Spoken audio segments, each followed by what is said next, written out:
Hello, hello. Hello, hello. Ooh.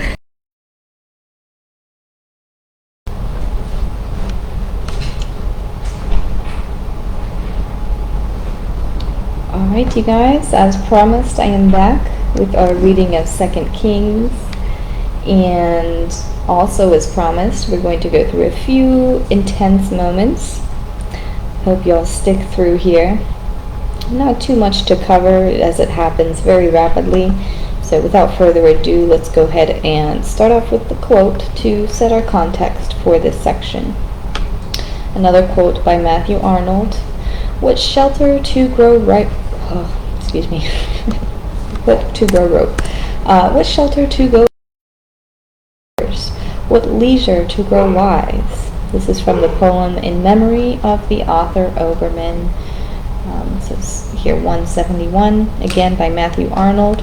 What shelter to grow ripe is ours. What leisure to grow wise. All right. So in this, there are questions.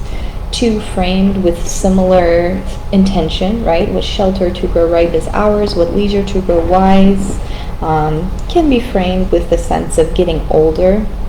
And how this ties in is Ben-Hadad, which is the king, who was the king of Aram, grows ill.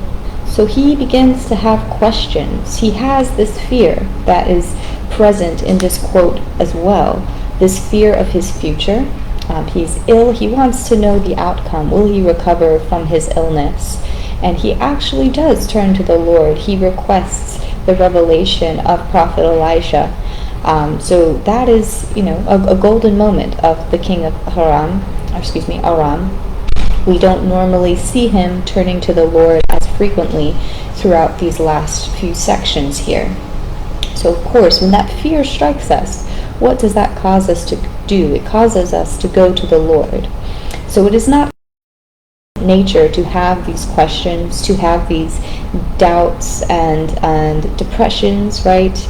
You have these natural fears. It's okay to let them pass through us and to go ahead and make light of them and make proper decisions following these negative emotions, if you will. It is the faithless.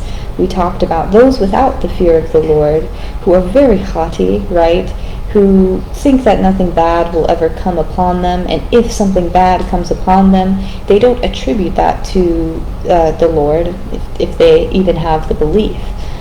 So it is the faithless that won't have these natural doubts. So even people of faith, it is okay to have these doubts, but do not harbor. We let go, and we let the Lord take the reins of the situation. So this is exactly what Ben-Hadad does. Let's go ahead and read about it, and we'll learn about the downfall of really Israel's leadership and Ahab's line. It says here, Elisha went to Damascus, and Ben-Hadad, king of Aram, was ill. When the king was told, the man of God has come all the way up here, he said to Hazael, take a gift with you and go meet the man of God. Consult the Lord through him. Ask him, will I recover from this illness?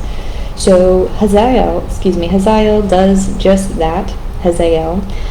He does just that. He brings Elisha gifts, and Elijah tells him the news that Ben-Hadad will recover from the illness, although he will die. So it's not the illness that is the cause of his death, although the illness will be recovered, or I don't know, how do I say that? The illness will no longer strike him. He will die another way. And then something interesting happens. Elisha begins to cry after he told Hazael this, and Hazael's asking him, why are you crying? He says, because you will do terrible things to the Israelites with the kingdom in your power. And he basically tells Hazael that he will become king. So Hazael already has things going on in the back of his mind. And let's go ahead and learn what is to come of him. It says here, then Hazael left Elisha, returned to his master. Excuse me. and return to his master. When Ben-Hadad asked, "What did Elisha say to you?" Hazael replied, "He told me that you would certainly recover," which was not a lie. But soon after, it says, the next day he took a thick cloth, soaked it in water, and spread it over the king's face so that he died. Then Hazael succeeded him as king. Alright, so we have a moment here of violence, aggression towards the king of Aram. It seems like he died in a good spirit, in a good nature, turning to the Lord in his time of uncertainty and need. Of course, Hazael took advantage of that and still went ahead with his interworkings and plans to go ahead and succeed him as king. He's a great example of a hypocrite because he really thought of himself as a servant of his king. He really thought of himself as somebody who would not betray the king, and he thought of himself as somebody who couldn't do mass harm. But we're going to go ahead and watch Hazael's journey and see what he becomes later on. We move on to the 5th year of Joram, son of Ahab, king of Israel, when Jehoshaphat was king of Judah. Jehoram, son of Jehoshaphat, began his reign as king of Judah. Again, confusing, I know. We have Jehoram on Judah's side and Joram on Israel's side, which we have learned. It says here he was 32 years old when he became king, and he reigned in Jerusalem 8 years. He followed the ways of the kings of Israel, as the house of Ahab had done, for he married a daughter of Ahab. He did evil in the eyes of the Lord. So it's actually, we're learning that Jehoram, on the side of Judah, who has normally been very faithful to the Lord, it is starting to turn, and now they are intermarrying with Ahab's side, causing the beliefs to mix as well, thus causing evil in the eyes of the Lord. In the 12th year of Joram, son of Ahab, king of Israel, Ahaziah, son of Jehoram, king of Judah, began to reign. Ahaziah was 22 years old when he became king, and he reigned in Jerusalem 1 year. He followed the ways of the house of Ahab, and did evil in the eyes of the Lord, as the house of Ahab had done, for he was related by marriage to Ahab's family. So again, after Jehoram, we have Ahaziah. We had another Ahaziah, before. This is now on Judah's side versus Israel's side. And I've come to the conclusion that it is in fact common names that were used. I think I actually have the reference as to what these names mean without taking too much time here. Okay. It says here, set of kings, same names. Popularity, Jehoshaphat and Ahaziah. It means the Lord holds, possesses. That's what those names mean. Anything like Jehoram, you know what I'm trying to say. And then Ahaziah means the Lord holds and possesses. Jehosh means the Lord has given. And Jehoram means the Lord exalts. So we learned about that. The Lord exalting, but he can also take down. And he can also subdue. So it's interesting that these are their names, and then they fall upon some great disaster here. We'll soon read about it. Give me a moment here.